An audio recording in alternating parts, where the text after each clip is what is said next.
Hi, everybody. I am trying this again. We were all excited that we didn't have any technical difficulties, and then we had some. So stand by. Hopefully, it works this time. We kind of had an intuition we would have technical difficulties this time. But while I'm waiting for Lyndsey to join, I will let everybody know what our topic is. So today we're going to be looking at lookalike types. And not just lookalike types in regular life, but lookalike types as relates to intimacy. Let's see. I don't see Lyndsey on here yet.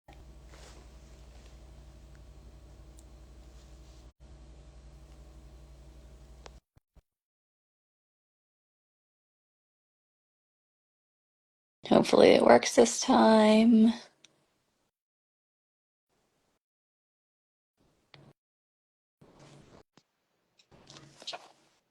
All right, we're back. It is, that's why we always start early, right? Because there's some glitches. That was weird though, because it like just dropped and said that you were done on my end. I know, and my end it just you froze and then I kept going and you're just frozen, so I just stopped, ended it. All right, come on, technology, work for us now. Yeah, let's try again. Hopefully Yeah. we don't have any more difficulties. Okay, so I had started to say while I was waiting for you to join, that our topic today is lookalike types.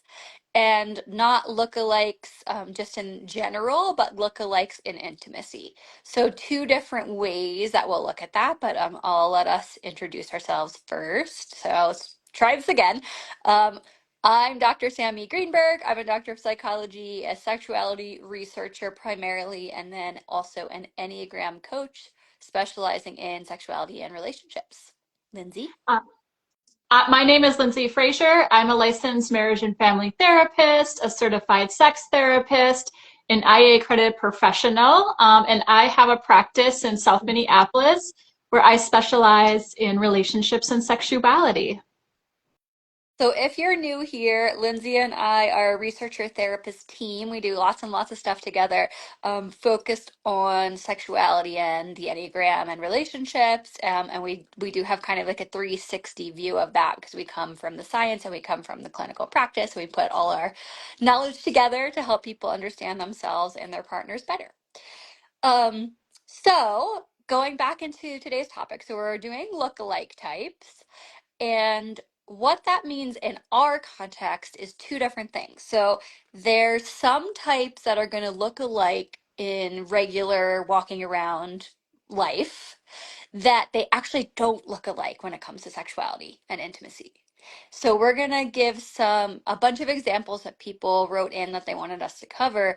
And for those, that first category I described, we'll explain how you can notice people's behavior and sexuality and intimacy actually as a way to determine their type between, two lookalikes.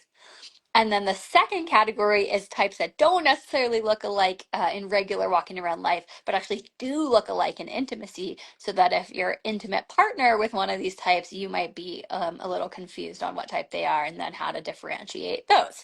So we're super excited about this episode. It's really a fun topic. And we're basically just going to dive in and go through all of the lookalikes that were suggested to us. And if anyone is here live and has other suggestions of types that they've noticed look alike and they want to be able to differentiate between, let us know and we'll cover those too. Anything to add, Lyndsey? No, I was just thinking like where like intimacy can sort of be a clue into type. Also, if like you're not sure what type you are, there are really distinct ways that Enneagram types show up in sexuality. So I think it's kind of exciting to have this research and the clinical work that we're doing to kind of maybe even give you a little bit more of like a trick or a tip if you're confused on what type you might be. And I have to say, in my work personally, I do a lot of typing, and I always pretty much use relationality and intimacy as one of the clues for typing, and it's really very helpful. So diving in with the first lookalike that was suggested, we had 2 and 4 suggested. Lyndsey, do you want to cover that one?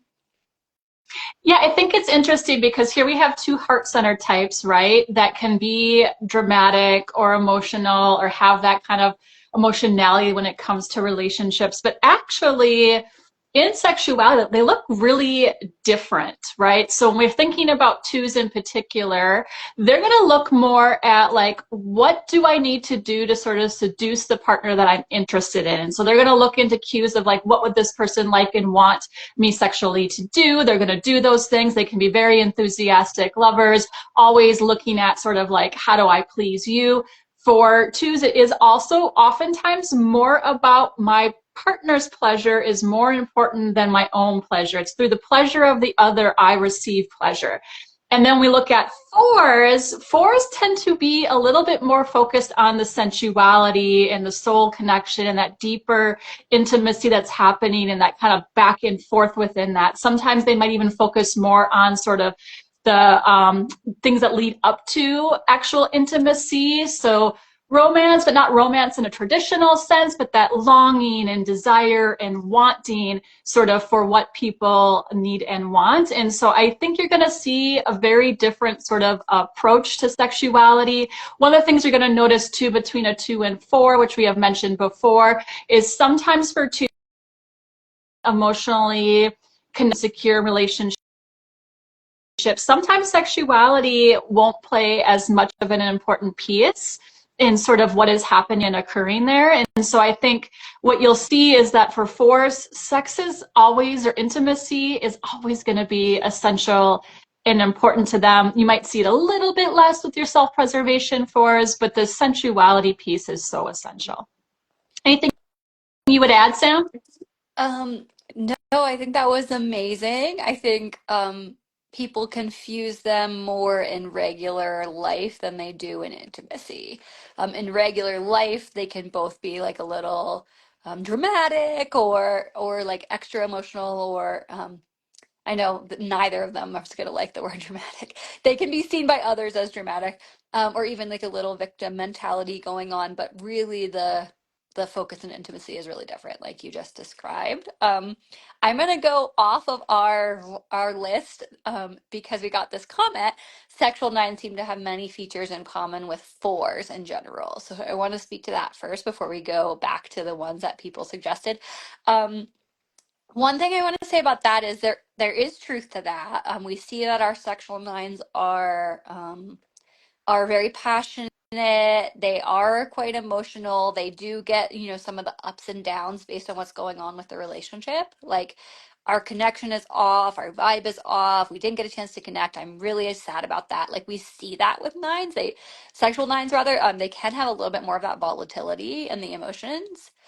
But if you see a sexual nine partnered with a four, even the four is taking way more emotional space. Like no matter what the instinct is, even if we have like a self-pres four, fours take more emotional space than nines, like period. And the sexual nine might be having a lot of emotions going on, but they're not gonna kind of like push in and take the space for that emotion as much as the four is, no matter what the four's type. Lyndsey, I'm curious what you would add, and we also got a comment about from a 2.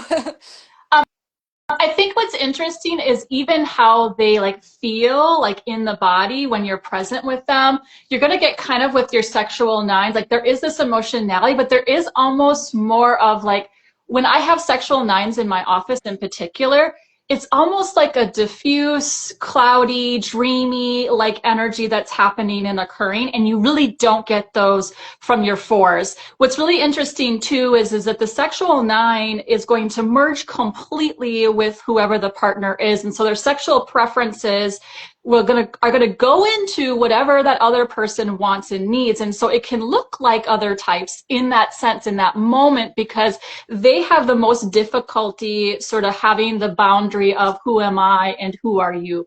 For all of the nines, for instance, sexual nines do this the most. And fours are going to stay much more grounded in who they are as an individual, more self-contained, very similar to what you said. But you can get some of that emotionality, like you were saying, Sam, that's going to be very similar with both. But like for me, it's actually like a physical feeling of when I'm sitting with them, like there is just a distinct feeling with a sexual nine in the office. Like I can just, like I get sleepy.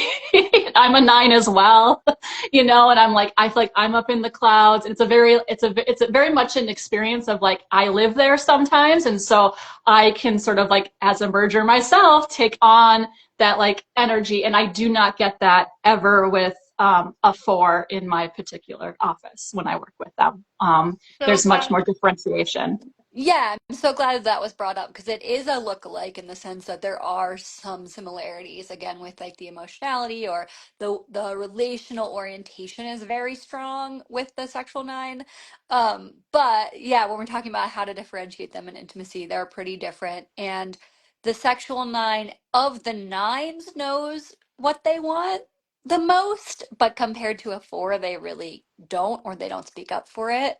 So you'll notice in intimacy with the sexual nine, like they're wanting passion, they're wanting merging, they're really oriented to the dynamics of the relationship, but they're probably not going to step up and say exactly what they want in a strong way, and a four will. So that was a great one. We did not have that on our list. And then we got a comment from a two. Yes, sex is all about the partner and about the enmeshment. And yes, we're dramatic. Thank you for that. Okay, well, let's move on to the next one we had people write in about. But if you're here live, please let us know anything you want us to talk about. We'll jump to that too. So we're going to talk about seven wing eight and eight wing seven specifically. That was someone wrote in about that. I find that that can be tricky to differentiate when you're just talking about regular life. You know, the seven with the eight wing, they're very strong-willed, especially we get like a sexual seven, self-pressed sexual. Um, they can be very eight-like. And then when we get eights with a seven wing, they're a little less serious. They can be a little seven like. So, in my experience, it's more common to mistype a seven as an eight than an eight as a seven. Eights are usually quite clear in my experience. But when it comes to intimacy, we can tell there's some similarities with these two in intimacy, but we can use intimacy behaviors to differentiate here. So a seven in general, no matter what the wing, no matter what the subtype, is going to be more playful in intimacy and sex than an eight is. So sevens are head type, so they're going to be planning, like what's the next fun thing we can do? Oh, what can we bring in that we haven't tried before? Let's make it a game. Like we had a guest, our type 7 guest, talking about literally using like squirt guns as like a sexy foreplay thing, like running around and playing like a game.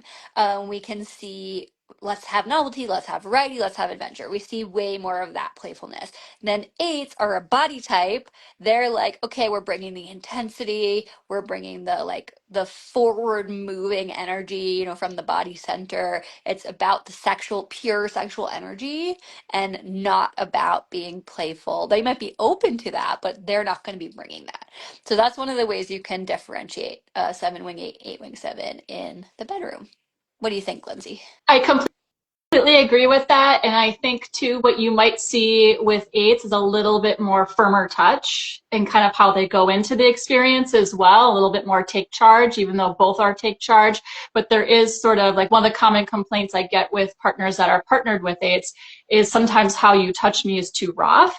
And so sometimes that can be a little bit more of a cue to, not that sevens would mind being rough sometimes, but there's a little bit more playfulness with the touch even if they go there, and they're going to kind of want to like be prepared to have that experience, and that's kind of the intention. Well, you might not know they're prepared, but they're preparing, right, sort of for that spontaneous sort of experience to happen and occur. So yeah, I agree with everything you're saying. I think one other cue might be just how they touch you. Yes, that's perfect. I'm glad you added that. Well, Lyndsey, what about twos and nines? Because every time we do a workshop or something and we talk about um, not speaking up for needs in the bedroom and stuff, people are like, oh, twos do that too, or nines do that too. So people are thinking of this as being a lookalike, but I know we know that they're pretty different. Yeah, it's interesting. Like when we look in everyday life, right, it's easy to mistype a two or a nine because, well, I don't this you it can happen. I was gonna say, is it easy? Because they're pretty different in everyday life as well. But I think that there sometimes is confusion around sort of like putting other people first, right? Because twos will do that. But when twos are doing that, they're doing that in a way to earn the love or earn what they're needing or wanting from the partner. Nines don't do that in the same way. They're doing that more for like accommodation, make sure we don't have conflict or issue or concern with each other. In the bedroom, they are very different. Again, when we look at twos, most of the earlier on experiences in sexuality really is about seduction. And I know this is really hard for twos to hear, but it is something that we see over and over again in the research and in the work that we're doing. And I think what you'll see is that they're going to figure out sort of like what you need and want sexually, and they're going to do that for you. And then with nines, they are going to follow you, your lead of where to go within the sexual experience. So they're sort of an attachment type, right? We've talked about the attachment types before. They look to the partner about how we need to show up in intimacy and other aspects of life. And so they're kind of taking the lead of the other person to know where to go and what to do. I think twos will be very assertive in the beginning around sexuality. They kind of know what to do, how to do it, what you want, what you like. So the key is both twos and nines won't tell you what they like or need. The difference is the two oftentimes knows they are doing to you what they would like you to do to them. Nines do not oftentimes know. It takes a lot of work for nines to have that kind of self-awareness of like, what do I like? What do I want? Not looking to the partner. We've talked before about that, with most types in sexuality, it's more about merging with the partner, right? Nines need to not lose themselves with their partners. Nines can kind of lose themselves within the partnership and within the intimacy, and twos do not do that. They are very much more boundaried in that way. And I think what's interesting is that they're going to be much more assertive, and just the key into your two is whatever they're doing for you, they're hoping you'll do to them too. And again, we'll see a little bit of difference with instincts, right? Sexual twos might be a little bit better at voicing what they need or want than your other two, but very different in sexuality. Anything you'd add? I love our comment from our two. Makes complete sense, not hard to hear. Twos are seductive, especially sexual twos, so true. Um, and probably people who have done their work a little bit, it's totally fine to hear that. We find with unhealthy twos when you suggest that they're being seductive or like manipulating outcomes a little bit, they're like, no, I'm not. I would never do that. Um, and then someone asked if we can distinguish briefly between the instincts, so we can probably do that in a second. Yes, for twos and nines, I just wanted to say that in my research study on the subscale I used on sexual assertiveness, twos are actually in the middle and nines are at the very bottom. So even though we have our twos not speaking up in the typical way, we have them kind of making a lot of noise about what they want without actually saying it. Um, they will do hints. They'll do again like what they want done to them. Um, they're much more able to be sexually assertive than a nine is.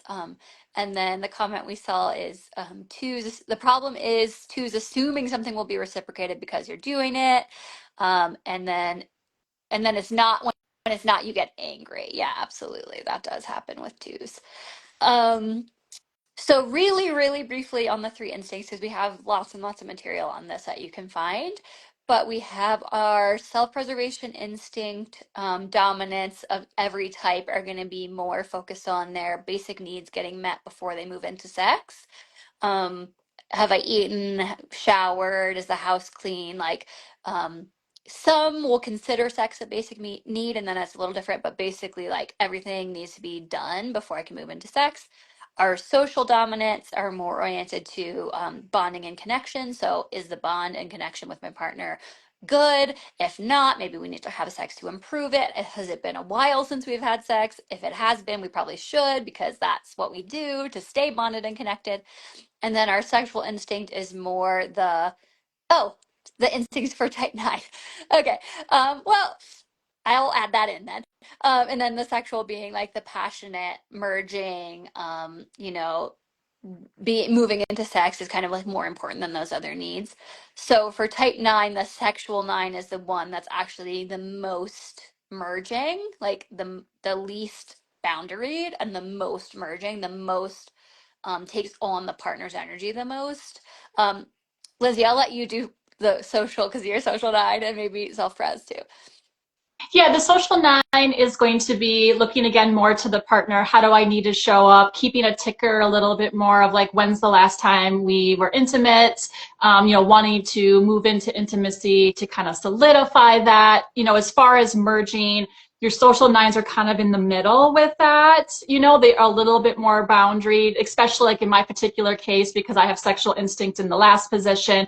But your most boundaried 9s are going to be your self-preservation 9s. And so they are actually the less likely of the three to do the merging. They're a little bit better at setting their boundaries for themselves and, saying what they want or they don't want sexually. Where the other two might not be as clear on that because they want to keep the bonding going or they want the intensity or passion of the connection. And so having more difficulty sort of voicing that, though they might know. I mean, what we know about 9s is like there is some not knowing what we like, but we oftentimes do know what we don't like. It's just about, do we have the capacity or the ability to voice that? And so when you take all three of them, your self-preservation dominants are definitely, well, still less than some other types, but the most of the 3 9s to say what's working or what's not working for them, where the social and the sexual, unless they've done some work on themselves, are going to be less likely to voice that until they have had more presence or ability to assert themselves or kind of stand in that. I mean, even for myself, for instance, it's been a lot of work to really have the capacity and the ability to ask for what I need or want. Part of that probably is also because I'm paired with a 5, so I have to. Self-preservation 5, so I have to, right? Because if I don't, nothing's gonna make the movement. And I'm like hoping my husband's not listening to this. Anyway, he's very private, so he's like, I don't share too much information. But he never watches. He's afraid of, I don't know. Anyway, so I'm gonna stop talking now. And Chris, if you're watching this, I'm sorry, I'm stopping. Hopefully he probably isn't. Um, I we've had so much engagement. We have like this really long list of types to get through that we probably will not get through, but that's okay. So another one people are asking about is 6 and 1, as lookalikes. 6 and 1 can look alike because they're both extremely dutiful, like committed, responsible. It's like my responsibilities come before pleasure. Even when we get like the sexual instincts, it's a little different, but even so, very dutiful, very responsible, contributing members of society usually. But actually, these types are quite different in intimacy, with the main difference being that ones are what I describe as being more self-contained. And what that means is their sense of self, ones, arises from within. So it may be related to rules and standards and ethical ideas that they have internalized, but their sense of self comes from inside. Whereas 6s are an attachment type and they're looking to the other, they're looking to the partner for if they're okay or not. So I'm looking at my partner, am I safe and secure? I'm looking at my partner, are they mad or upset? If they are, oh no, I might be unsafe because my relationship's unsafe. So you'll see a lot more of this. Looking to the other than you will from the one. Now, I had someone comment when I posted about this that, as a self-pres 6 and then their partner was a sexual one, I didn't necessarily feel that way. Even in that case, a sexual one's probably going to want to move into passion more, move into, passionate sex or passionate intimacy more than, for sure, actually, than a self-pres 6 will. But even a self-pres 6 is still overall looking to others for if they're safe and okay. So in intimacy behaviors, you'll see that the one is kind of like, okay, what's the problem? Like, I was in a bad mood. Why are you now scared? Whereas the 6 is like, well, like, what's going on? Like, you're not acting normal. That shows me that I'm not safe. So in just like the everyday intimacy, you can see that these are pretty different. I'm not sure if I'm explaining it that well. Lyndsey, do you have anything to add? No, I mean, I completely agree with sort of what you're saying in regards to that, that like it probably would be more initiation from the sexual one to kind of move into more intimacy, but the sexual one is still more self-contained than the six is going to be because they're an attachment type and they're going to be looking to the partner on what they need to do to have that reassurance, right? Most grounded of all three of the sixes, right? But still not necessarily self-contained in the way that we would think for other types. Let's see if we can get through maybe at least two more. Lyndsey, what would you say about 7 and 3? So I think what's really interesting with 7 and 3, and I think in everyday life, right, you're not really going to confuse these two types very much as far as how they present and how they're in the world. But they can look a little bit similar in intimacy in the sense that they may be lacking presence while being intimate. But the difference comes into play here is that sevens are much more playful and looking for it to be fun and adventurous and kind of all of these pieces, where a 3 might come off that way if that is what they think is sort of like what they need to do to be impressive or precious or successful with you. And so they're going to follow whatever societal message or message they receive from you about like what sex should look like so that you will get that spark or twinkle sort of in their eye when you're engaging with intimacy. But it can feel for both people that are in intimacy with 7 and 3s, it can feel a little bit like you're not there with me. Something is sort of like missing and I can't figure out what it is, or it doesn't feel fully, I would say maybe a little bit more for the 3s, maybe authentic or connective. And interestingly enough, like we had Tyler on as our self-preservation 3, and he was really talking about how like they almost look like head types during intimacy because there's a lot of thinking about like what do I need to do to impress you? How do I need to show up here? And so there can be sort of that detachment where there can be some confusion about whether the 3 is a head type or not. But I think what you'll see is that the 7s are much more, well, I guess they're both assertive types, but I think in this particular scenario, the 7's going to be more assertive than the 3 is, and the 3 is going to follow along, right? Sort of to looking to you to how to show up and things like that. Anything you would add, Sam, for that 7-3 dynamic? No, I think that's really good. These are pretty subtle things because we actually do see in intimacy like 3s are a heart type and they do have emotion. Like they do have feelings that come up from intimacy, but because they're feeling repressed, they tend to push it down.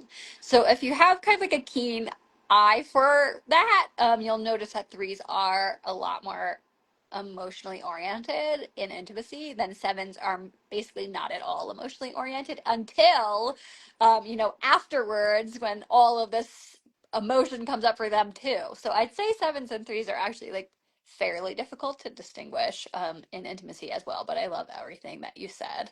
Um, I want to add one more of these ones that's difficult to distinguish more in intimacy than in regular life, and that is the sexual 4 and sexual 7. So this one has been confounding me for years, so I really want to talk about it. So in regular life, 7s and 4s are not commonly confused. We have, our 7s are very positive, avoiding negative feeling, and 4s are very embracing of negative feeling. I mean, they're quite different.